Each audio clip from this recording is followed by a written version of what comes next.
మన పేట్ బషీరాబాద్ పోలీస్ స్టేషన్లో ఒక ఎఫ్ఐఆర్ రిజిస్టర్ అయింది 684/2026. ఈ రోజే నాకు ఆర్డర్స్ వచ్చింది ఈ కేసుకి రిజిస్ట్రేషన్కి సూపర్విజన్ చేయడానికి. అందుకే నేను ఈరోజు పేట్ బషీరాబాద్ పోలీస్ స్టేషన్ వచ్చాను. ఇప్పుడు మన ఏసీపీ గారుతోటి అండ్ ఎస్హెచ్ఓ గారుతోటి ఇప్పటివరకు కేసులో ఏమేమి ఇన్వెస్టిగేషన్ జరిగింది, ఇది 8th మన దగ్గర రిజిస్టర్ అయింది. ఇప్పుడు ఇప్పటివరకు ఏమేమి జరిగింది, ఇంకా ఏం చేయాలి ప్రాపర్గా ఇన్వెస్టిగేషన్ చేయడానికి అన్ని మేము డిస్కస్ చేశాము. ఒక ప్లాన్ ఆఫ్ యాక్షన్ డ్రాఫ్ట్ చేశాము. అదే ప్రకారంగా రేపు కూడా ఇది కంటిన్యూ అవుతుంది. విక్టిమ్ స్టేట్మెంట్ ఆల్రెడీ ఒకసారి రికార్డ్ అయింది, అది కూడా నేను చదివాను. ఇంకా ఫర్దర్గా మేము ఇంకా దీనిలో కొన్ని ఇన్ఫర్మేషన్ ఇంకా మనకు కావాలి.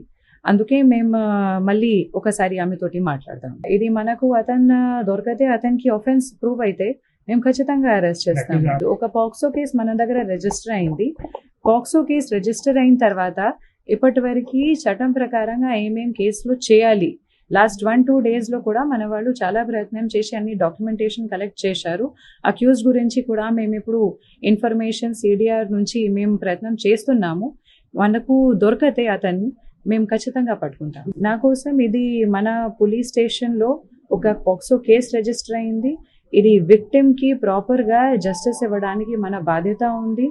కేస్ కంప్లైంట్లో ఏమేమి ఉంది అది అన్నీ వెరిఫై చేసి ప్రాపర్గా ఇన్వెస్టిగేషన్ మేము చేస్తాము.